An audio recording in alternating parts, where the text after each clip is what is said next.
Sup nerds, I'm CuppaJoey and welcome back to another episode of r/quityourbs. Now, I wasn't actually expecting this one to be the special that you probably would have figured out if you read the title of this episode, but there was just way too much material to work with, so I thought I'd just put it all in one. Enjoy. I've been a Tampa Bay Rays fan since 1967 and a season ticket holder since 1973. This is where I draw the line. You just lost your number one fan. I get what you're saying, but the Rays have only been in the league since 1998, so a bit. Okay, if you want to know why the freaking anime profile picture dude over here doesn't really want to support the Tampa Bay Rays anymore, and I had to Google this because, you know, I'm not really that familiar with, any kind of sport outside of standards football, as in British football. But this was just because they said that the police that murdered Breonna Taylor should be arrested, which, yes, they absolutely should. This is what? Why are they're making up crap just because they're really annoyed that people don't want black people to be killed anymore? Really? I just... coming out and you just lost your number one fan. I mean, if he really was a number one fan and just willing to get, and I've seen really freaking intense sports fans. It reminds me of this study that I saw about how being a sports fan is actually really detrimental to your mental health because you feel losses a lot more than you feel wins. And there was a guy that supported Scunthorpe United, and when they asked him, oh, how did it go? He was like, this season's terrible. Oh, they're bloody useless. Like, going on about how he's been supporting them and had a season ticket for 40 years and all of that, but just complaining about how awful they were. And then when they said, are you coming back next year? He goes, of course I am! Because that's the thing, is that if you're a sports fan, like a real sports fan, I'm not gatekeeping sports, I'm not a sports fan myself, apart from, my hometown football team, but you don't just abandon them based on something, and over that as well, over wanting justice for somebody who was murdered. I mean, for God's sake, these people have really low priorities. This next one contains a slur which I personally am not comfortable reading out, so I'm just gonna say seed, for the letter it starts with. I have lived among seed people. LOL. Read it again. I lived among the poorest of the poor. No colour in that statement. You should work for CNN, twisting words. Dude, you are out of your mind, and here's a screenshot of the whole thing he said. Yes, he did say, I lived among the poorest of the poor, but then it goes on to say, I can't tell you how many times I've been heckled, got crap thrown at me because I'm white. I wouldn't give the guy the corner my change, or my mother crying her eyes out while a person of colour followed us for 4 blocks saying they're going to kill us because my stepdad made a joke about wearing shorts in January. I have lived among sea people, and my experience is that they are way more hateful and racist. Oh boy, that projection. I mean, the fact that he's using that word in the first place, it's not a word that you use, especially not with the connotations of, segregation and apartheid and all that. It's just really, really, tone deaf at best, but when you see, the context and all of these horrible, they're just violent, nasty people, it blows my mind. And the fact that they just want to say, oh, it's not about race, and, deliberately picked out the part of his statement that was good, and then doing the whole you're twisting words when that was exactly what he was doing. I mean, accusing of twisting words and then accusing people of racism when he is incredibly racist himself. I'm gonna say very bluntly now, I grew up, and again, I don't really believe his story, because I grew up in a small area where white people were the minority. It was very heavily immigrant populated, either first or second generation. Most people were either of Indian, Bangladeshi, or Pakistani descent, but of course, we have people from all over the world. I loved it. I got to learn about loads of different cultures. I got to eat lots of different kinds of food. I got to celebrate all kinds of different religious celebrations at school because we got to learn all about them. it was beautiful. It was fantastic, and it was really culturally enriching, and I have to say that I'm very lucky to have had that in my life, because I know that a lot of people, a lot of white people especially, wouldn't have, but a lot of people don't get that mix. And I feel like if he did grow up in this area where white people were very much the minority and all of that, then he probably would be more sympathetic to the crap that black people are going through, especially because, you know, they would have been your classmates and your friends and all of that, you know, because those are the people that you are in class with, so those are the people that you make friends with, those are the kids you get on with, because that's how children are. So you would have grown up in that environment and been aware of it, not this crap. Oh, it's just nasty racism, and of course the guy's lying about it because, you know, they never have it, like, proper legs to stand on, let's be real. I hope you've got your Ahegao themed Zentai suits buttoned up, because we've got some TERFs talking bollocks. You know, it's totally not like TERFs, a group that just exists to crap on trans people, would ever tell lies about it. Oh boy. Natasha Tynes replied to J.K. Rowling, "Thank you for doing this. As an author whose book deal was cancelled after a vicious Twitter campaign, I couldn't agree more. Cancel culture is real. A year later and I still don't have a job." And then the publisher who had the book deal replied with, "We never cancelled your book. We published it under threat of lawsuit. You have very recently posted photos of the edition we put out. You then tried to sue us for a true statement we put out. We're a small company, literally 2 people running this out of our living room." And I didn't get the second part, but oh boy. Okay, so let me tell you a little bit about Natasha Tynes. Now, it won't surprise you all to know that, you know, as a trans guy, I'm not really the biggest fan of TERFs, you know. It's pretty hard to get along with people that just disagree with my existence, but, you know, a lot of it is based around lies, a lot of it is based around false narratives, and this really doesn't surprise me. There is more dirt on Natasha Tynes, because when you find out why they were cancelled, it wasn't just the crappy, you know, generic transphobic statements that you tend to get from these people. Now, when it comes to cancel culture, I'm just going to say this statement about this. Well, statement, I don't know, this is an official press statement, I don't know why I'm talking about it like that, but these are my thoughts on cancel culture. I do believe that people should be given should be given second chances. They should be given the chance to grow, to learn from their mistakes, to see where they went wrong. Nobody is born perfect, and we all grow up in a society that teaches us very harmful lessons that we've all got to then consciously unlearn. So, you know, it is a bit difficult. Having said that, I do believe that a lot of cancel culture is just democracy in action. What a lot of cancel culture is a certain amount of people saying, we found out that what you do is harmful, and therefore we do not want to consume your media anymore. And the likes of J.K. Rowling being really angry about that, they're saying, you should be forced to buy my stuff, you should be forced to support me, you know, even though you disagree with what, you know, it isn't, nobody's saying, there's no, like, law saying no more Harry Potter merchandise ever again, you know, that it's just people saying, we're not going to buy from you, and there is absolutely nothing wrong with that. Now, when you find out why Natasha Tynes was cancelled, oh boy, okay. When you're on your morning commute and see a subway underground, it stands for Washington Metropolitan Area Transit Authority, but I thought that would be too long to say, and then I realised that Subway's always also the freaking sandwich shop, so let me start that again.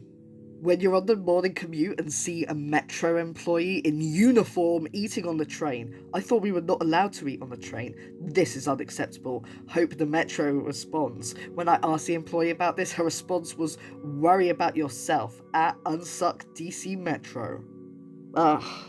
Yeah, this was what she was cancelled for. She was really angry, right? This is like the typical entitled, furious Twitter warrior that, like, I don't know why we're freaking stereotyped as those people, even though we're trying to help. But, okay, so she is furious, right? because there is an employee of the train eating on the train, even though there's a rule saying that you're not allowed to eat on the train, even though, like, this is, so if you can't tell by the picture, because a lot of stuff came out about it, because, bless her, she is a woman, she is a black woman, and she is somebody who works, for not all that much money for the underground transport system. She was busy because she was helping an elderly passenger get to where they needed to be, so she didn't have time to take her lunch break. That's what she's being shamed for. Not only that, because this went, around, she said that she was absolutely humiliated about it and felt ashamed to be photographed eating on the train. I mean, that's the kind of person that Natasha Tynes is, attacking somebody for having the human need to eat, somebody who isn't earning as much as her and is like way less disadvantaged. But no, it isn't the problem that you're just a crappy person and people don't really want to consume your content. It's because cancel culture has forced you to be silenced and Why is it always the ones that say that they're forced to be silenced that don't shut up? That moment when you realise it's not about black lives anymore, it's solely about destruction. Never been about black lives. This photo is from 2013. Still shows the same thing though. Except no, it absolutely freaking doesn't. Ugh. Strap yourself in, guys. A chubby white guy, a chubby little soy boy as I was called once on Twitter, is about to tell you all about Black Lives Matter. Okay, no, I'm not going to tell you all about them, but I'm very vocal about my support of Black Lives Matter. I don't know how anybody can't be at this point, to be honest. We have seen far too much brutality, far too much systemic racism. It's been going on way too freaking long. And the thing is that, okay, let's say, just for an example, that this was true. Let's say that it was Black Lives Matter activists that spray painted this statue of Jimi Hendrix. A statue is not as important as somebody's life. That's what it comes down to. I cannot ever put property or a thing, a material object, above people's lives. And that's what it's coming down to. People are desperately, because they don't want to accept that, they've been part of a system that's inherently racist. Nobody wants to think of themselves as being the bad guy. So it's far easier to just say, no, they're wrong because look at, ABC destruction, which when you look at it, riots are the way that we have got a lot of political change. We wouldn't have the 5-day work week without riots. And to say that this is now, it can be discredited, that black lives for some reason don't matter because a statue was brought down, it's absolutely gross. But let's talk about this actual statue first of all. Okay, why this one? Because there are so many statues that have been defaced, just people who like to graffiti will deface statues, it's part of it. Black Lives Matter protesters are if they're gonna go around defacing someone, it's not gonna be one of the few recognised black artists out there. It's not gonna be Jimi freaking Hendrix, of all people. One of the few black artists that's actually respected, that's actually recognised by mainstream music as being freaking talented.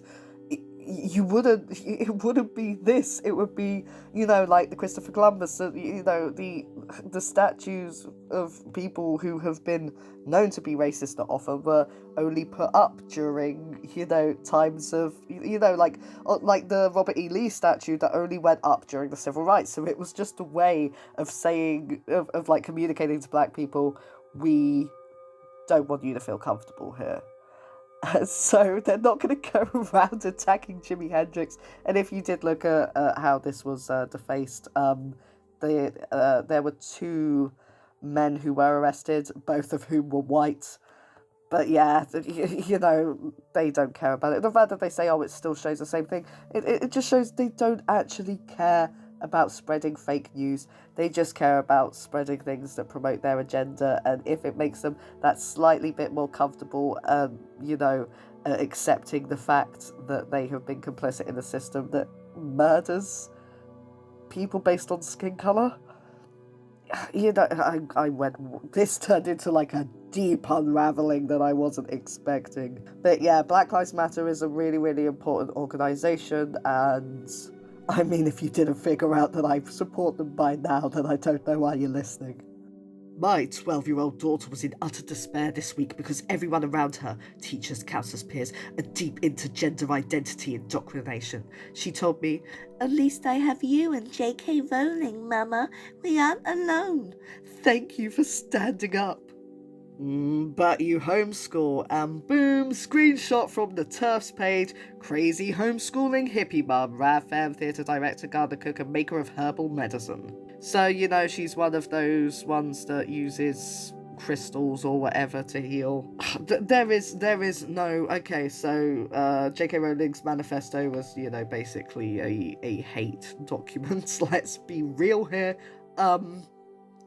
I wasn't really planning for trans rights to be something that I openly talk about on my channel because I'm, you know, being a trans person, I am opening myself up to all of the nastiness that comes with that. But, you know, I think I've grown a bit of a thick skin, you know, along with all the chubby fat that I've also grown among my ears, so I think I'll be alright.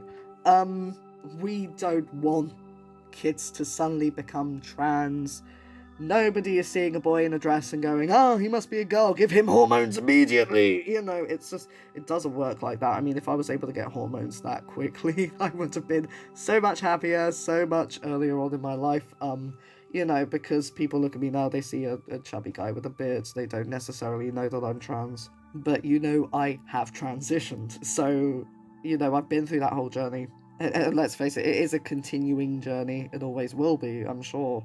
But the thing is that we are not trying to force any... It's like the whole gay people are looking for recruits argument. We don't want other kids to be trans.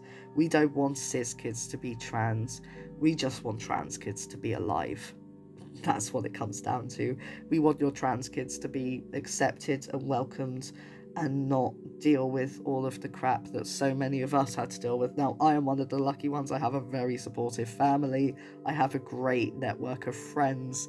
It's all been very lucky for me, and I definitely recognise that because I have friends who haven't been as lucky, and I have friends who aren't here anymore. And I'm sorry, this is supposed to be a freaking comedy channel, but that is all it comes down to. Okay. Now, we're not trying to confuse kids or anything like that. You know, if anything, they're trying to confuse kids because they're telling kids that these strict roles exist when they really don't. So as soon as they're going to see somebody that doesn't fit into one of those boxes, it is going to be confusing for them. So many TERF lies are just based on either us being portrayed as perverts or, you know, well, it's mostly that we're just seen as like attackers and people that want to force ourselves into certain situations and all of that. And then they come out with these, you know, lies like this. I mean, they have to, because there isn't enough real things to prove what they're saying. That's the thing, is that they say that we're against science and all of that, but we're not. There's so much science that's, you know, on our side. You know who says I'm male? My doctor, my gender-specific doctor, my passport, my driving license, Her Majesty's Revenue and Customs. Like, everything agrees legally that I am male, but one loser on the internet feels that he's going, "Oh, well, I disagree." Like, look, a lot has changed since my birth certificate. I'm a lot heavier than 8 ounces. Well, I don't really know how much I weigh, but you know. So it doesn't, like, again, it's that whole, my child is upset, so I'm using my child to push my own, you know, pushy beliefs on all of this crap. And yeah, they have to, like, and again, it annoys me because there's 813 likes on it. You know, it is false news, it is misinformation, and it's, you know, demonizing people who have been demonized for way too long. And, you know, we just want a freaking break. And also the fact that they are homeschooling is really worrying because this is the only education that those kids... They've got 3 kids in their picture there. This is the only education that they're going to have. And what if those kids is trans? you know, it isn't just teaching your kids to be accepting of other kids, it's teaching your kids to love themselves if they are trans. And if you're saying, you know, your mother's love isn't unconditional, and they're not going to school, like, where else are they going to turn? Well, that's it for this episode of r/QuitYouBollocks. This one did get a little bit heavy, but hopefully things are going to be lightening up in the next few episodes. As I say at the end of every episode, if you enjoyed hearing from this subreddit or would like to hear from any other subreddit, then do let me know in the comments. And until then, I'll see you all next time.